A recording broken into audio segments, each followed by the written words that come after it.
മഹത്തായ സമസ്ത കേരള ജംഇയ്യത്തുൽ ഉലമയുടെ ചരിത്ര പരമ്പരയുടെ 18ാം ഭാഗമാണ് ഈ വീഡിയോ. കഴിഞ്ഞ 17 ഭാഗങ്ങളിലായിട്ട് പറഞ്ഞുകൊണ്ടിരിക്കുന്ന ചരിത്രങ്ങളൊക്കെയും കൃത്യമായ രേഖയുടെയും ചരിത്ര വസ്തുതകളുടെയും ഒക്കെ അടിസ്ഥാനത്തിൽ തന്നെയാണ്. ഒരു കൂട്ടർ സമസ്തയുടെ 100ാം വാർഷികം ആഘോഷിച്ചു കഴിഞ്ഞു, മറ്റൊരു കൂട്ടർ നിലവിൽ ആഘോഷിച്ചു കൊണ്ടിരിക്കുന്നു. അപ്പോൾ സമസ്തയെ സ്നേഹിക്കുന്ന, സമസ്തയെ മാതൃകയാക്കുന്ന ഏതൊരാളും സമസ്തയുടെ 100ാം വാർഷിക ആഘോഷത്തിൽ പങ്കെടുക്കണം. സമസ്തയുടെ ചരിത്രം പ്രത്യേകിച്ച് ഈ കാലത്ത് അറിഞ്ഞിരിക്കേണ്ടത് നിർബന്ധമാണ്. ഇപ്പോൾ കഴിഞ്ഞകാല ചരിത്രങ്ങളൊക്കെ പറയുമ്പോൾ എല്ലാവർക്കും ഒരുപോലെ അത് ഉൾക്കൊള്ളാൻ പറ്റിക്കൊള്ളണമെന്നില്ല. ചിലർക്ക് ഇഷ്ടപ്പെടാത്ത കാര്യങ്ങളായിരിക്കും കേൾക്കേണ്ടി വരിക, മറ്റു ചിലർക്ക് ഇഷ്ടപ്പെടുന്ന കാര്യങ്ങളായിരിക്കും കേൾക്കേണ്ടി വരിക. അപ്പോൾ നമുക്ക് ഇഷ്ടപ്പെട്ടില്ല, നമ്മളോട് യോജിച്ച രീതിയിലല്ല ചരിത്രങ്ങളിൽ കാണുന്നതെന്ന് വെച്ചിട്ട് അത് പച്ചക്കള്ളമാണെന്നോ അത് കളവാണെന്നോ നമ്മൾ അങ്ങനെ ചിന്തിക്കാൻ പാടില്ല. ചരിത്രങ്ങൾ പഠിച്ച് പറയുമ്പോൾ ചിലർക്കത് ഇഷ്ടപ്പെട്ടു എന്ന് വരില്ല എന്ന് കരുതി പലതും മറച്ചു വെക്കാനോ ഓരോരുത്തരുടെ താല്പര്യങ്ങൾക്കനുസരിച്ച് ചരിത്രം പറയാനൊന്നും പറ്റൂലല്ലോ. അതല്ലാതെ പ്രത്യേകിച്ച് ഏതെങ്കിലും ഒരു വിഭാഗത്തിന് അനുകൂലമായിട്ടോ വേറെ ഏതെങ്കിലും ഒരു വിഭാഗത്തിന് പ്രതികൂലമായിട്ടോ ഒന്നുമല്ല സമസ്തയുടെ ചരിത്രം പറയുന്നത്. അന്ന് എന്താണ് നടന്നത്, അതിൻ്റെ വസ്തുനിഷ്ഠമായ കാര്യങ്ങളാണ് ഈ ചരിത്ര പരമ്പരയിലൂടെ ഞാൻ പറഞ്ഞുകൊണ്ടിരിക്കുന്നത്. കൃത്യമായ രേഖകളുടെ അടിസ്ഥാനത്തിലാണ്. അവിടുന്ന് ഇവിടുന്ന് കേട്ട കാര്യങ്ങളൊന്നും അല്ല പറയുന്നത്. ആ ചരിത്രങ്ങൾ എഴുതി വെച്ച ആളുകളോ 100% നമുക്ക് വിശ്വസിക്കാൻ പറ്റുന്ന ആളുകളുമാണ്. ജീവിതത്തിൽ ഒരു കറാഹത്ത് പോലും വരാതെ സൂക്ഷ്മത പാലിച്ച ആളുകൾ എഴുതുന്ന ചരിത്രം നമുക്ക് 100% വിശ്വസിക്കാൻ പറ്റും. അപ്പോൾ അതുകൊണ്ട് തന്നെ ആ ചരിത്രം സത്യസന്ധമാണെന്ന് 100% നമുക്ക് ഉറപ്പിച്ച് വിശ്വസിക്കാൻ പറ്റുന്നത് കൊണ്ട് അത് ജനങ്ങളോട് തുറന്നു പറയാനും നമുക്ക് പറ്റും. കഴിഞ്ഞ വീഡിയോകൾക്ക് ചില കമൻറ്റുകൾ കണ്ടപ്പോൾ ഇത്രയും കാര്യങ്ങൾ പറഞ്ഞതാണ്. കഴിഞ്ഞ വീഡിയോയിൽ പറഞ്ഞത് SYSൻ്റെ സിൽവർ ജൂബിലി സമ്മേളനവും മർക്കസിൻ്റെ ശിലാസ്ഥാപനവും ഒക്കെയാണ് കഴിഞ്ഞ വീഡിയോയിൽ പറഞ്ഞത്. ഇൻഷാ അല്ലാഹ് ബാക്കി ഭാഗങ്ങളാണ് ഈ വീഡിയോയിൽ പറയാനുള്ളത്. നിങ്ങളെല്ലാവരും വീഡിയോ മുഴുവനായിട്ടും കാണുക. മർക്കസിൻ്റെ ശിലാസ്ഥാപനവുമായി ബന്ധപ്പെട്ട കാര്യങ്ങളൊക്കെ നമ്മൾ കഴിഞ്ഞ വീഡിയോയിൽ പറഞ്ഞല്ലോ. അപ്പോൾ മർക്കസിൻ്റെ നിർമ്മാണവുമായി ബന്ധപ്പെട്ട് നിരവധി ആരോപണങ്ങൾ അതിന് നേതൃത്വം കൊടുത്ത കാന്തപുരം AP അബൂബക്കർ മുസ്ലിയാർക്ക് നേരെ ഉണ്ടായിരുന്നു ആ കാലഘട്ടത്തിൽ. അതിനോടനുബന്ധിച്ച് നടന്ന വിവാദമാണ് അരീക്കാട് പള്ളി പ്രശ്നം. ആ അരീക്കാട് പള്ളി പ്രശ്നവുമായി ബന്ധപ്പെട്ട കാര്യങ്ങൾ പറയാനുണ്ട്. അതിനു മുമ്പ് മർക്കസ് ശിലാസ്ഥാപനവുമായി ബന്ധപ്പെട്ട് അതിനുള്ള പണം കണ്ടെത്താൻ വേണ്ടി ബഹുമാനപ്പെട്ട AP അബൂബക്കർ മുസ്ലിയാർ, ബഹുമാനപ്പെട്ട അവേലത്ത് തങ്ങൾ, ബഹുമാനപ്പെട്ട ഫസൽ പൂക്കോയ തങ്ങൾ ഇവരുടെ നേതൃത്വത്തിൽ ഇന്ത്യയിലെ മറ്റു സംസ്ഥാനങ്ങളിലും വിദേശങ്ങളിലുമൊക്കെ പര്യടനം നടത്തിയിരുന്നു. അങ്ങനെ UAE പര്യടനത്തിനെത്തിയപ്പോൾ അവിടെ വെച്ചിട്ട് ജപ്പാൻ മൗലാന എന്നൊരാളെ പരിചയപ്പെട്ടു. യഥാർത്ഥത്തിൽ അദ്ദേഹത്തിൻ്റെ പേര് PK മുഹമ്മദ് മൂസ എന്നാണ്. എന്നാൽ ജപ്പാൻ മൗലാന എന്നാണ് അയാൾ അറിയപ്പെടുന്നത്. ഇവരുടെ വരവിൻ്റെ ലക്ഷ്യമറിഞ്ഞ അദ്ദേഹം ഇവരെ ഒരു അറബിയുടെ അടുത്തേക്ക് കൊണ്ടുപോയി. ആ അറബിയാണ് ഷെയ്ഖ് അബ്ദുല്ല കുലൈബി. അദ്ദേഹത്തിൻ്റെ മാതാവ് മരണപ്പെട്ടിട്ടുണ്ട്. അപ്പോൾ മാതാവിൻ്റെ പേരിൽ ഒരു അനാഥ മന്ദിരം നിർമ്മിക്കാനുള്ള ആലോചനയിലാണ് അദ്ദേഹം ഉള്ളത്. ആ സമയത്താണ് ബഹുമാനപ്പെട്ട കാന്തപുരം ഉസ്താദിൻ്റെ നേതൃത്വത്തിൽ ഇവർ വരുന്നത്. അങ്ങനെയാണ് ജപ്പാൻ മൗലാന ഈ അറബിയുടെ അടുത്തേക്ക് ഇവരെ കൊണ്ടുപോകാനുള്ള കാരണം. അങ്ങനെ ഈ അറബിയുമായി അവർ ദീർഘനേരം സംസാരിച്ചു. അവസാനം അദ്ദേഹം ഉദ്ദേശിച്ച പോലെ മാതാവിൻ്റെ പേരിൽ അനാഥ മന്ദിരം നിർമ്മിക്കുന്നതുമായി ബന്ധപ്പെട്ടുള്ള കാര്യങ്ങളിലേക്ക് എത്തി. അത് നിർമ്മിക്കാൻ വേണ്ടിയിട്ട് ഇവരെ ഏൽപ്പിക്കുകയും ചെയ്തു. അങ്ങനെ 100 അനാഥ കുട്ടികൾക്ക് പഠിക്കാൻ ആവശ്യമായ ഒരു അനാഥ മന്ദിരം നിർമ്മിക്കാനുള്ള 5 ലക്ഷം രൂപ ഇവർക്ക് കൊടുക്കാനും തീരുമാനമായി. ആദ്യ ഗഡു എന്നോണം 50,000 രൂപ അഡ്വാൻസ് കൊടുക്കുകയും ഇവർ നാട്ടിലേക്ക് തിരിച്ചു പോവുകയും ചെയ്തു. അങ്ങനെ മർക്കസിൻ്റെ നിർമ്മാണവുമായി ബന്ധപ്പെട്ട കാര്യങ്ങളൊക്കെ ഒരുക്കങ്ങളൊക്കെ ഇവർ നടത്തി. ആ സമയത്തൊക്കെ മുസ്ലിം ലീഗിൻ്റെ പിളർപ്പ് അതിരൂക്ഷമായി തുടർന്നു കൊണ്ടിരിക്കുന്നുണ്ട്. ഇരു വിഭാഗങ്ങളും പരസ്പരം വലിയ ഏറ്റുമുട്ടലിൻ്റെ വക്കത്തോളം എത്തിയിട്ടുണ്ട്. ഇവർ തമ്മിൽ പരസ്പരം വലിയ വെറുപ്പും വിദ്വേഷവും ഒക്കെ വളർന്നു കഴിഞ്ഞ ആ ഒരു സമയത്താണ് മർക്കസിൻ്റെ ശിലാസ്ഥാപനം നടക്കുന്നത്. അപ്പോൾ രണ്ട് വിഭാഗത്തിലെയും നേതാക്കന്മാരെ ശിലാസ്ഥാപനത്തിന് ക്ഷണിച്ചിരുന്നെങ്കിലും ഉമർ ബാഫക്കി തങ്ങളടക്കമുള്ള അഖിലേന്ത്യാ ലീഗിൻ്റെ ചില നേതാക്കൾ മാത്രമാണല്ലോ ശിലാസ്ഥാപനത്തിന് വന്നത്. അത് ഞാൻ കഴിഞ്ഞ വീഡിയോയിൽ പറഞ്ഞിരുന്നു. അതോടുകൂടി സമസ്തയുടെ പല നേതാക്കളെയും മർക്കസിൻ്റെ സഹകാരികളെയും ഒക്കെ അഖിലേന്ത്യാ ലീഗുകാരായിട്ട് മുസ്ലിം ലീഗുകാർ മുദ്ര കുത്തിയിരുന്നു. അതുകൊണ്ട് തന്നെ ഈ സമസ്ത നേതാക്കൾക്കെതിരെയും മർക്കസിന് നേരെയുമൊക്കെ വലിയ ആരോപണങ്ങളും എതിർപ്പുകളും ഉണ്ടായിരുന്നു ആ കാലത്ത്. അതിനിടക്കാണ് 1979 സമസ്ത മുഷാവറയിലുള്ള രാഷ്ട്രീയ നിലപാട് പ്രഖ്യാപിച്ചത്. അതോടുകൂടി ഈ എതിർപ്പ് ശക്തമായി. ആ രാഷ്ട്രീയ നിലപാടിൻ്റെ പിന്നിൽ പ്രവർത്തിച്ചത് ബഹുമാനപ്പെട്ട ഷംസുൽ ഉലമയും കാന്തപുരം ഉസ്താദും ഒക്കെയാണെന്ന് അവർ കരുതി. അതുകൊണ്ട് തന്നെ ആ നേതാക്കൾക്കായിരുന്നു മുസ്ലിം ലീഗിൽ നിന്നും ശക്തമായ എതിർപ്പ് നേരിട്ടത്. അതിനിടെ അനാഥ മന്ദിരം തുടങ്ങാൻ സഹായം വാഗ്ദാനം ചെയ്ത അബ്ദുല്ല കുലൈബിക്ക് ചില ആളുകൾ ചേർന്നൊരു കത്തയച്ചു. കത്തിൽ പറഞ്ഞിട്ടുള്ളത് എന്താണ്? താങ്കൾ അനാഥ മന്ദിരത്തിന് വേണ്ടി കൊടുത്തയച്ച പണം AP അബൂബക്കർ മുസ്ലിയാരും കൂട്ടരും ഇവിടെ ചെലവഴിച്ചിട്ടില്ല എന്നുള്ള പരാതിയായിരുന്നു ആ കത്ത്. സത്യത്തിൽ ഈ പരാതി അയച്ച ആളുകൾ തെറ്റിദ്ധരിച്ചതാണ്. 5 ലക്ഷം രൂപ ആ കെട്ടിട നിർമ്മാണത്തിന് വേണ്ടി കൊടുക്കാമെന്ന് വാഗ്ദാനം ചെയ്തിട്ടുണ്ടെങ്കിലും 50,000 രൂപ മാത്രമാണല്ലോ കൊടുത്തിട്ടുള്ളത്. അപ്പോൾ 5 ലക്ഷം രൂപ മുഴുവൻ കൊടുത്തിട്ടുണ്ടെന്ന് ആരോ ഇവരെ തെറ്റിദ്ധരിപ്പിച്ചതിൻ്റെ പേരിലാണ് ഇങ്ങനൊരു പരാതി പോയിട്ടുള്ളത്. ആ ഒരു തെറ്റിദ്ധാരണയുടെ പേരിലാണ് ഈ വിവാദങ്ങളൊക്കെ ആരംഭിക്കുന്നത്. അങ്ങനെ ഇവരുടെ പരാതി കിട്ടിയ ഉടനെ ഷെയ്ഖ് അബ്ദുള്ള കുലൈബി എന്ത് ചെയ്തു? അദ്ദേഹത്തിൻ്റെ വിശ്വസ്തരായ കുറച്ച് ആളുകളെ കേരളത്തിലേക്ക് പറഞ്ഞയച്ചു. താൻ കൊടുത്ത ക്യാഷ് ഇവർ ചിലവാക്കിയിട്ടുണ്ടോ, അതുമായി ബന്ധപ്പെട്ട പ്രവർത്തനങ്ങൾ നടക്കുന്നുണ്ടോ എന്നൊക്കെ അറിയാൻ വേണ്ടിയിട്ട്, അത് അന്വേഷിക്കാൻ വേണ്ടിയിട്ടാണ് അറബി ഇവരെ പറഞ്ഞയച്ചത്. അവർ വന്ന് അന്വേഷണം നടത്തി നോക്കിയപ്പോൾ കോഴിക്കോട് മർക്കസിൻ്റെ പണി നടന്നിട്ടുണ്ട്, 5 ഏക്കറിലധികം സ്ഥലം വാങ്ങിയിട്ടുണ്ട്, 1.5 ലക്ഷം രൂപയുടെ കെട്ടിട നിർമ്മാണവും നടന്നിട്ടുണ്ട് എന്ന് നേരിട്ട് കണ്ട് ബോധ്യപ്പെട്ട് അബ്ദുള്ള കുലൈബിക്ക് ഒരു വിവരം കൊടുത്തു. അദ്ദേഹത്തിന് ബോധ്യപ്പെട്ടു അദ്ദേഹം നൽകിയ പണം, അതിലേറെ പണം അവർ കൃത്യമായി വിനിയോഗിച്ചിട്ടുണ്ട് എന്ന് അദ്ദേഹത്തിന് ബോധ്യപ്പെട്ടു. ഞാൻ പണം ഏൽപ്പിക്കപ്പെട്ട ആളുകൾ വിശ്വസ്തരാണെന്ന് ബോധ്യപ്പെട്ടതോടെ മറ്റു പല പള്ളികൾക്കുള്ള സഹായം കൂടി അബ്ദുള്ള കുലൈബി ബഹുമാനപ്പെട്ട കാന്തപുരം ഉസ്താദിനെ ഏൽപ്പിച്ചു. മർക്കസിൻ്റെ നേരെയുള്ള ആരോപണം ചീറ്റിപ്പോയ ആളുകൾ എന്ത് ചെയ്തു? അവർ വെറുതെ ഇരുന്നില്ല. രണ്ടാമത് പള്ളിക്ക് വേണ്ടി കൊടുത്ത സഹായങ്ങളുടെ പേരിലും ഇവർ ആരോപണം ഉന്നയിച്ചു, ഇവർ വിവാദങ്ങളുണ്ടാക്കി. അങ്ങനെയാണ് ഈ അരീക്കാട് പള്ളി പ്രശ്നം ആരംഭിക്കുന്നത്. അങ്ങനെ അരീക്കാട് പള്ളിക്ക് വേണ്ടി അറബി നൽകിയ പണം കാന്തപുരം വിഴുങ്ങി എന്നുള്ള ആരോപണങ്ങളും വിവാദങ്ങളും വലിയ പ്രശ്ന കോലാഹലങ്ങളും ആ സമയത്തുണ്ടായി. ആ ഒരു സംഭവം ബഹുമാനപ്പെട്ട കാന്തപുരം ഉസ്താദ് തൻ്റെ ആത്മകഥയിലൂടെ വിവരിക്കുന്നുണ്ട്. ഞാനതൊന്ന് വായിക്കാം. അതിൻ്റെ വസ്തുനിഷ്ഠമായ കാര്യങ്ങൾ നമുക്ക് ബോധ്യപ്പെടണമെങ്കിൽ, നമുക്ക് മനസ്സിലാവണമെങ്കിൽ, അത് അനുഭവിച്ച അതിന് ഇരയായ ആൾ തന്നെ പറയുമ്പോൾ നമുക്കത് ബോധ്യപ്പെടില്ല. ഞാനതൊന്ന് വായിക്കാം. ബഹുമാനപ്പെട്ട കാന്തപുരം ഉസ്താദിൻ്റെ ആത്മകഥയിൽ വിശ്വാസപൂർവ്വത്തിൽ പേജ് 385 അദ്ദേഹം ആ ഒരു സംഭവം വിവരിക്കുന്നത്. 1981 മർക്കസ് സന്ദർശനത്തിന് വന്ന ഷെയ്ഖ് കുലൈബി 2 മാസത്തോളം മർക്കസ് ഗസ്റ്റ് ഹൗസിൽ കുടുംബസമേതം താമസിച്ചു. ഉദാരമതിയായ അദ്ദേഹത്തെ കാണാൻ വിവിധ പ്രദേശങ്ങളിൽ നിന്നും ആളുകളെത്തി. അക്കാലത്ത് മർക്കസിലെ വിദ്യാർത്ഥികൾ കാരന്തൂരിലെയും കുന്നമംഗലത്തെയും പള്ളികളിലായിരുന്നു ജുമുഅ നിസ്കരിക്കാൻ പോയിരുന്നത്. 2 പള്ളികളും ജീർണിച്ചു കിടക്കുന്നതിനാൽ പൊളിച്ചു പുതുക്കി പണിയാനുള്ള ആഗ്രഹം അദ്ദേഹത്തെ അറിയിച്ചു. മർക്കസിൻ്റെ വൈസ് പ്രസിഡൻ്റായ മുണ്ടോളി ഹൈദർ ഹാജി തൻ്റെ അടുത്ത പ്രദേശമായ അരീക്കാട് ജുമുഅത്ത് പള്ളി പുതുക്കി പണിയാനുള്ള സാമ്പത്തിക സഹായം കിട്ടുമോ എന്നും അന്വേഷിച്ചു. എല്ലാ അപേക്ഷകളും വാങ്ങിവെക്കാൻ എന്നോട് ആവശ്യപ്പെട്ട കുലൈബി മർക്കസിലെ ഏറ്റെടുത്ത പണികൾ എവിടെയെങ്കിലും എത്തിച്ച ശേഷം മറ്റുള്ള സഹായങ്ങളെക്കുറിച്ച് ആലോചിക്കാമെന്ന് പറഞ്ഞു. സെപ്റ്റംബർ അവസാനം അദ്ദേഹം തിരിച്ചുപോയി. തൊട്ടടുത്ത മാസം ഞാൻ UAE പോയി. അവിടെ വെച്ചാണ് മുണ്ടോളി ഹൈദർ ഹാജിയുടെ ആകസ്മികമായ മരണവാർത്ത അറിയുന്നത്. സമസ്തയുടെയും മർക്കസിൻ്റെയും ആത്മാർത്ഥ സഹകാരിയും സംഘാടകനും എൻ്റെ വലിയൊരു അഭ്യുദയം കാംക്ഷിയുമായിരുന്ന ഹാജിയുടെ വേർപാട് എന്നെ സങ്കടപ്പെടുത്തി. ഷെയ്ഖ് കുലൈബിയെ കണ്ടപ്പോൾ ഹൈദർ ഹാജിയുടെ മരണവിവരം അറിയിക്കുകയും അദ്ദേഹത്തിൻ്റെ പൂർത്തീകരിക്കാതെ പോയ ആഗ്രഹത്തെക്കുറിച്ച് ഓർമ്മപ്പെടുത്തുകയും ചെയ്തു. സ്വന്തം നിലയ്ക്ക് എന്തെങ്കിലും ചെയ്യാൻ പറ്റുമോ എന്ന് നോക്കാമെന്ന് പറഞ്ഞ അദ്ദേഹം സമാശ്വസിച്ചു. കൂട്ടത്തിൽ മറ്റ് അപേക്ഷകളുടെ കാര്യവും ഓർമ്മപ്പെടുത്തി. അപേക്ഷകൾ വാങ്ങിവെച്ച ആളെന്ന നിലയിൽ ഓരോ കമ്മിറ്റിക്കാരും എന്നെ നിരന്തരം ബന്ധപ്പെടും. ഞാൻ നാട്ടിൽ തിരിച്ചെത്തിയ ശേഷം ഡിസംബർ 21 ജപ്പാൻ മൗലാനയുടെയും അഷ്റഫ് മൗലവിയുടെയും ഓരോ കത്തുകൾ കിട്ടി. 5 ലക്ഷം രൂപയ്ക്കുള്ള 10 ഡ്രാഫ്റ്റുകൾ ഉടനെ അയക്കുന്നുണ്ടെന്നും അത് ഹൈദർ ഹാജിയുടെ പള്ളിക്കും മറ്റ് അപേക്ഷകർക്കുമായി നൽകണമെന്നുമായിരുന്നു കത്തിൻ്റെ ഉള്ളടക്കം.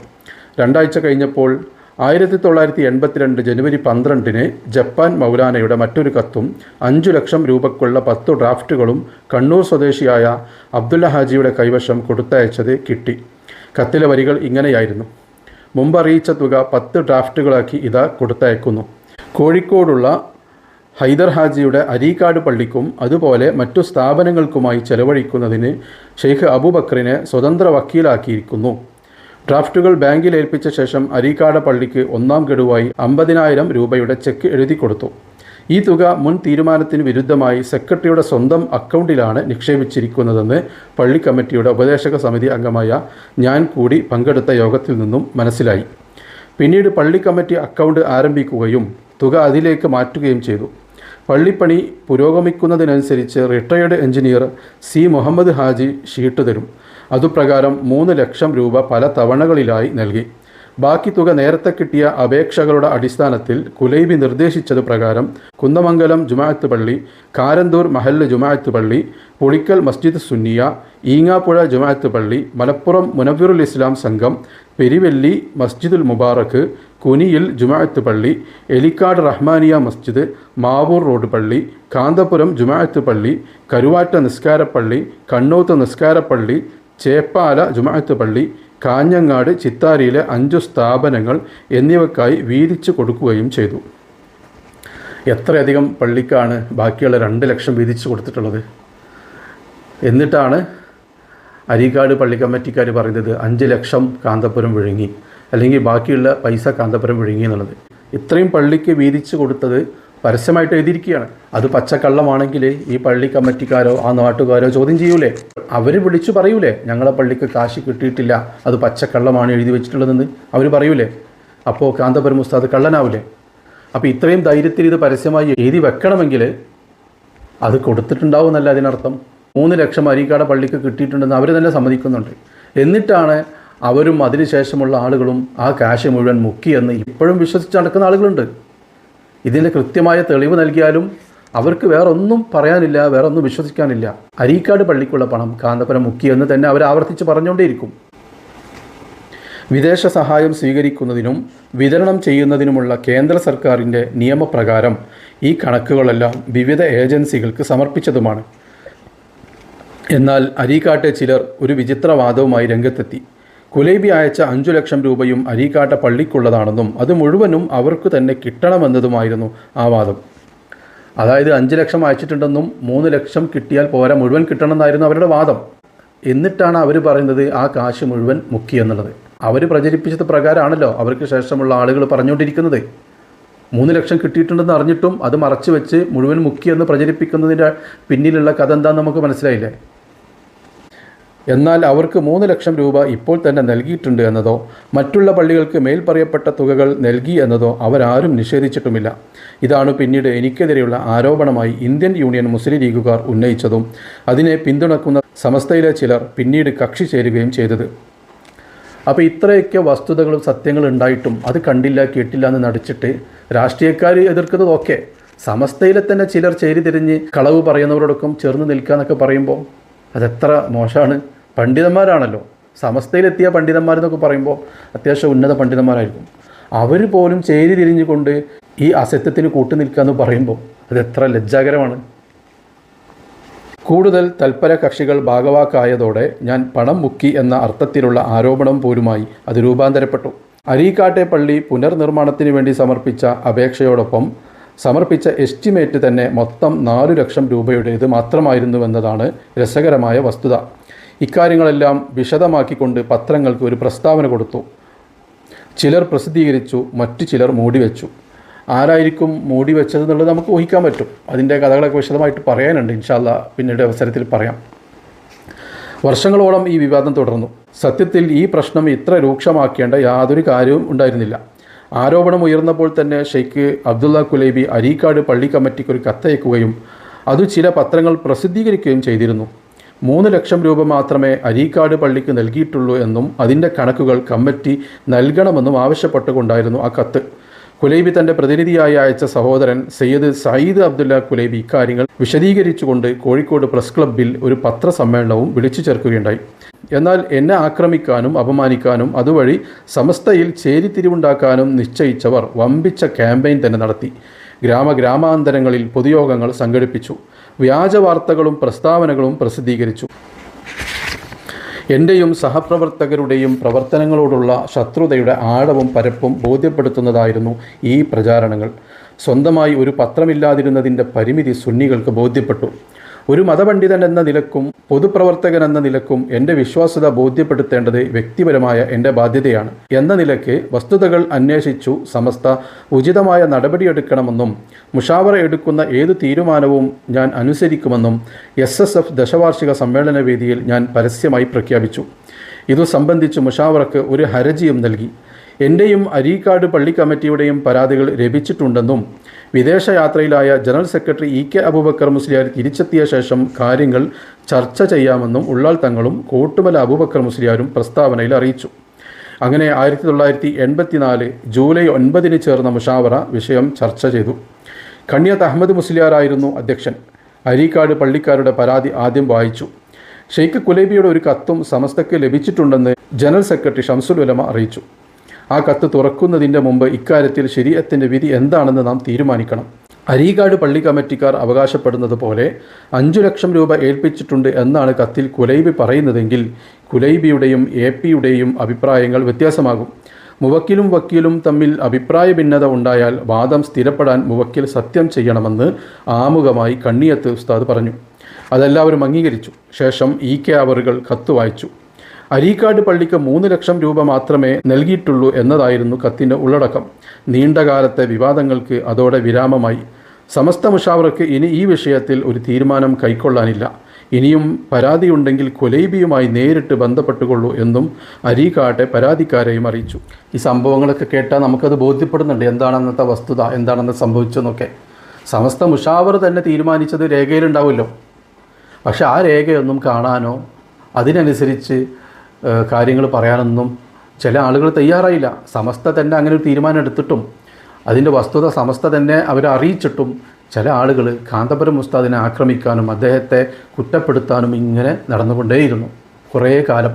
അരീക്കാട്ട പള്ളിക്ക് 3 ലക്ഷം ചെലവഴിച്ചു എന്ന് അവർ തന്നെ സമ്മതിക്കുന്നു. ബാക്കിയുള്ള തുക മറ്റു പള്ളിക്ക് കൊടുത്തു എന്നും അവർ സമ്മതിക്കുന്നു. ഷെയ്ഖ് കുലൈബി തന്നെ നേരിട്ട് കത്തയക്കുന്നു 3 ലക്ഷം മാത്രമേ അരീക്കാട് പള്ളിക്ക് കൊടുത്തിട്ടുള്ളൂ എന്നും. ഇത്രയൊക്കെ വസ്തുതകൾ നമ്മുടെ മുമ്പിലുണ്ടായിട്ടും സമസ്ത മുഷാവറ തന്നെ അത് തീരുമാനമെടുത്തിട്ടും ചില ആളുകൾ അത് അംഗീകരിക്കാനോ അത് വിശ്വസിക്കാനോ തയ്യാറാവാതെ വർഷങ്ങളോളം അതിൻ്റെ പേരിൽ പ്രശ്നങ്ങളുണ്ടാക്കി ആ വിവാദം തുടർന്നുകൊണ്ടേയിരുന്നു. 1980 ജൂൺ 27 ചേർന്ന മുഷാവറയിൽ ബഹുമാനപ്പെട്ട ചിത്താരി ഹംസ മുസ്ലിയാർ, അണ്ടോണ മൊയ്തീൻ മുസ്ലിയാർ, N ബാവ മുസ്ലിയാർ, കുഞ്ഞു മുഹമ്മദ് മുസ്ലിയാർ, PV ഇബ്രാഹിം മുസ്ലിയാർ, കുമ്പോൽ അഹമ്മദ് മുസ്ലിയാർ എന്നിവരെ മുഷാവറ അംഗങ്ങളായിട്ട് തെരഞ്ഞെടുത്തു. 1983 ഫെബ്രുവരി 1 കൊണ്ടോട്ടിക്കടുത്ത് കൊട്ടപ്പുറത്ത് നടന്ന പ്രസിദ്ധമായ സംവാദം. കേരളീയ മുസ്ലിങ്ങളുടെ പ്രത്യേകിച്ച് സുന്നികളുടെ അഭിമാനം വാനോളം ഉയർത്തിയ ആ കൊട്ടപ്പുറം സംവാദം സമസ്തയുടെ ചരിത്രത്തിൽ നിന്നും നമുക്കൊരിക്കലും മാറ്റിവെക്കാൻ കഴിയില്ല. ഇന്നും അതിൻ്റെ അലയോലികൾ നമുക്ക് കാണാൻ കഴിയുന്നുണ്ട്. ഏതായാലും ആ കൊട്ടപ്പുറത്ത് നടന്ന സംവാദം കൂടി ഞാൻ വായിച്ചിട്ട് തൽക്കാലം ഈ വീഡിയോ അവസാനിപ്പിക്കാം. കൊട്ടപ്പുറത്ത് മുജാഹിദ് വിഭാഗം സംഘടിപ്പിച്ച പ്രഭാഷണ പരമ്പരയോടെയാണ് സംവാദത്തിന് പാശ്ചാത്തലമൊരുങ്ങിയത്. സുന്നികളെ അധിക്ഷേപിക്കുന്ന രൂപത്തിലുള്ള പ്രസംഗമായിരുന്നു അവർ നടത്തിയത്. തൊട്ടടുത്ത ദിവസം മറുപടി പ്രസംഗം നടത്തിയ കല്ലൂർ മൊഹീദ്ദീൻ കുട്ടി മുസ്ലിയാർ മുജാഹിദുകളെ ആശയ സംവാദത്തിന് പരസ്യമായി വെല്ലുവിളിച്ചു.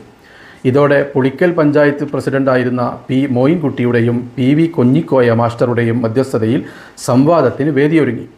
കാന്തപുരം AP അബൂബക്കർ മുസ്ലിയാരുടെ നേതൃത്വത്തിലുള്ള സുന്നി പണ്ഡിതരും AP അബ്ദുൽ ഖാദർ മൗലവിയുടെ നേതൃത്വത്തിൽ മുജാഹിദ് മൗലവിമാരും കൊട്ടപ്പുറം പഴയ ജുമാഅത്ത് മസ്ജിദിന് സമീപത്ത് ഒരേ വേദിയിലിരുന്നാണ് സംവാദത്തിൽ പങ്കെടുത്തത്.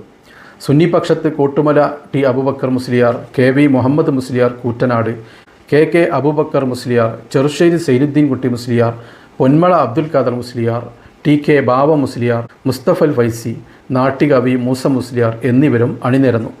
KP മുഹമ്മദ് മൗലവി ചെറിയമുണ്ടം, അബ്ദുൽ ഹമീദ് മദനി തുടങ്ങിയവരായിരുന്നു മുജാഹിദ് പക്ഷത്തു നിന്നും സംവാദത്തിൽ പങ്കെടുത്ത മറ്റുള്ളവർ. 4 ദിവസത്തേക്ക് നിശ്ചയിച്ച സംവാദത്തിൻ്റെ ആദ്യ ദിനത്തിൽ തന്നെ മുജാഹിദ് പക്ഷത്തിന് പതർച്ച നേരിട്ടു. ഷിർക്കിൻ്റെ നിർവചനം എന്തെന്ന് കാന്തപുരം AP അബൂബക്കർ മുസ്ലിയാരുടെ ചോദ്യത്തിന് കൃത്യമായ ഉത്തരം നൽകാൻ അവർക്ക് കഴിഞ്ഞില്ല. സുന്നികൾ ഷിർക്ക് ചെയ്യുന്നവരാണെന്ന് നാട്ടിലുടനീളം പ്രചരിപ്പിക്കുന്ന മുജാഹിദ് പക്ഷത്തിന് ആ വാദത്തെ ന്യായീകരിക്കാൻ തക്ക രൂപത്തിലുള്ള ഒരു നിർവചനവും ഖുർആനിൻ്റെയോ ഹദീസിൻ്റെയോ അടിസ്ഥാനത്തിൽ ഉദ്ധരിക്കാൻ കഴിഞ്ഞില്ല എന്നത് അവരുടെ ഷിർക്ക് ആരോപണങ്ങൾക്ക് ഒരു അടിസ്ഥാനവുമില്ല എന്ന് ബോധ്യപ്പെടുത്തുന്നതാണ്. നിർവചനം പറയുന്നതിന് പകരം ഖുർആൻ ഷിർക്കിനെ നിർവചിക്കാൻ വേണ്ടി അവതരിപ്പിച്ച ഗ്രന്ഥമല്ല എന്ന വിചിത്രവാദമായിരുന്നു അവർ ഉയർത്തിയത്. തൗഹീദ് പഠിപ്പിക്കാൻ വേണ്ടി ഇറക്കിയ പരിശുദ്ധ ഖുർആനിൽ ഷിർക്കിനെ കുറിച്ച് പറയുന്നില്ല, ഷിർക്ക് എന്താണെന്ന് പഠിപ്പിക്കുന്നില്ല എന്ന് പറയുന്നത് തന്നെ എത്ര അർത്ഥശൂന്യമാണ്. അവരുടെ ആശയ പാപ്പരത്വമാണ് ഇവിടെ വ്യക്തമാക്കുന്നത്. സലഫി പക്ഷത്തിന് വേണ്ടി ഉമർ സുല്ലമിയും സുന്നി പക്ഷത്തിന് വേണ്ടി അണ്ടോണ PKM ബാക്കവി, AP മുഹമ്മദ് മുസ്ലിയാർ, കാന്തപുരം നാട്ടിക മൂസ മൗലവി എന്നിവരും വിഷയം അവതരിപ്പിച്ചു. 3 ദിവസവും സുന്നി പക്ഷത്തിന് വേണ്ടി ചോദ്യങ്ങൾ ഉന്നയിച്ചതും മറുപക്ഷത്തിൻ്റെ ചോദ്യങ്ങൾക്ക് മറുപടി പറഞ്ഞതും കാന്തപുരം അബൂബക്കർ മുസ്ലിയാരാണ്. മറുപക്ഷത്തിന് വേണ്ടി AP അബ്ദുൽ ഖാദർ മൗലവിയും. 1-ാം ദിവസം തന്നെ മൗലവിക്ക് പാളിച്ചകൾ സംഭവിച്ചു. 2-ാം ദിവസം അദ്ദേഹത്തിന് പിടിച്ചു നിൽക്കാൻ കഴിയാതെ വന്നപ്പോൾ ചെറിയ മുണ്ടം അബ്ദുൽ ഹമീദ് മൗലവിയെ പകരക്കാരനായി ഇറക്കി. പരിപാടി വീക്ഷിക്കാൻ വന്ന തന്നെ ഒരു തയ്യാറെടുപ്പുമില്ലാതെ പൊടുന്നനെ മൈക്കിന് മുന്നിലേക്ക് നയിക്കുകയാണുണ്ടായതെന്ന് പിന്നീട് ഒരു അഭിമുഖത്തിൽ അദ്ദേഹം ഏറ്റുപറഞ്ഞിട്ടുണ്ട്. കൊട്ടപ്പുറത്ത് മുജാഹിദ് പക്ഷത്തിന് വിജയിക്കാൻ കഴിഞ്ഞിരുന്നില്ലെന്ന് മുജാഹിദ് പക്ഷത്ത് നിന്ന് സംവാദത്തിൽ പങ്കെടുത്ത അബ്ദുസ്സലാം സുല്ലമി തന്നെ പിന്നീട് തുറന്നു സമ്മതിച്ചിരുന്നു. സുന്നികളുടെ പേരിൽ ഷിർക്ക് ആരോപിച്ച് കൊട്ടപ്പുറത്ത് ഒരുമിച്ച് നിന്നവർ പിന്നീട് പരസ്പരം ആശയവ്യതിയാനം ആരോപിക്കുകയും പല പല ഗ്രൂപ്പുകളായി ചേരിതിരിഞ്ഞ് പരസ്പരം ഷിർക്ക് ആരോപണം നടത്തുകയും ചെയ്യുകയാണിപ്പോൾ. അന്ന് വിഷയം അവതരിപ്പിച്ച CP ഉമർ സുല്ലമി മുജാഹിദ് പ്രസ്ഥാനത്തിൽ നിന്ന് തെറ്റിപ്പിരിഞ്ഞ് മർക്കസു ദഅവ വിഭാഗത്തിലാണ് പ്രവർത്തിക്കുന്നത്. പരേതനായ അബ്ദുസ്സലാം സുല്ലമിയെ KNM വിഭാഗം ഹദീസ് നിഷേധി എന്നാണ് അഭിസംബോധന ചെയ്യുന്നത്. മറ്റൊരു വിഭാഗം ജിന്നിനോട് സഹായം തേടാമെന്നൊരു വാദവുമായി രംഗത്തെത്തി. ഇരു കൂട്ടരും AP അബ്ദുൽ ഖാദർ മൗലവിയിൽ ആശയവ്യതിയാനം ആരോപിച്ചു. ഷിർക്കിൻ്റെ നിർവചനം സംബന്ധിച്ച കാന്തപുരം AP അബൂബക്കർ മുസ്ലിയാരുടെ കൊട്ടപ്പുറം സംവാദവേദിയിലെ ചോദ്യമായിരുന്നു മുജാഹിദ് സംഘടനകൾക്കിടയിൽ പിൽക്കാലത്ത് സംഭവിച്ച വിഭാഗീയതക്കും പിളർപ്പിനും വഴിയൊരുക്കിയത്. ഞാൻ തുടക്കത്തിൽ കൊട്ടപ്പുറം സംവാദം കേരളീയ സുന്നികളുടെ അഭിമാന വാനോളം ഉയർത്തിയെന്ന് പറഞ്ഞത് വെറുതെയല്ല. ഈ സംഭവം വായിച്ച് കേൾക്കുമ്പോൾ തന്നെ നിങ്ങൾക്കത് ബോധ്യപ്പെടും. ഇന്ന് മുജാഹിദുകൾക്കിടയിലുള്ള ഗ്രൂപ്പ് വഴക്കും പരസ്പരമുള്ള ഷിർക്ക് ആരോപണങ്ങളുമൊക്കെ ആ കൊട്ടപ്പുറം സംവാദത്തിൻ്റെ ബാക്കിയാണ്. അപ്പോൾ ആ സംവാദത്തിൽ പങ്കെടുത്ത ആളുകൾക്ക് അറിയാം എത്രത്തോളമാണ് കൊട്ടപ്പുറം സംവാദം സുന്നികളുടെ അഭിമാനം ഉയർത്തിയതെന്ന്. അതിന് നേതൃത്വം കൊടുത്ത ബഹുമാനപ്പെട്ട കാന്തപുരം AP അബൂബക്കർ മുസ്ലിയാരുടെ ആ തുടക്കത്തിൽ തന്നെയുള്ള ചോദ്യമാണ് അവരെ ഈ രീതിയിൽ ഛിന്ന ഭിന്നമാക്കിയത്. ഷിർക്കിൻ്റെ നിർവചനം പറയാൻ അവർക്ക് ആ സംവാദത്തിൽ എന്നല്ല ഇന്നോളം അവർക്ക് കഴിഞ്ഞിട്ടില്ല. അഥവാ ഷിർക്കിൻ്റെ നിർവചനം അവർ പറഞ്ഞു കഴിഞ്ഞാൽ അവർ ഇതുവരെ സുന്നികളുടെ മേൽ ആരോപിച്ചിരുന്ന ഷിർക്ക് മുശ്രിക്ക് എന്നുള്ള ആരോപണം അടിസ്ഥാനരഹിതമാണെന്ന് ജനങ്ങൾക്ക് ബോധ്യപ്പെടും. അതുകൊണ്ടായിരിക്കും ഒരു പക്ഷേ അവർ ഷിർക്കിൻ്റെ നിർവചനം ഇതുവരെ പറയാത്തത്. തൽക്കാലം ഈ വീഡിയോ ഇവിടെ അവസാനിപ്പിക്കുന്നു. ബാക്കി കാര്യങ്ങൾ അടുത്ത വീഡിയോയിൽ പറയാം. അസ്സലാമു അലൈക്കും വറഹ്മത്തുള്ളാഹി.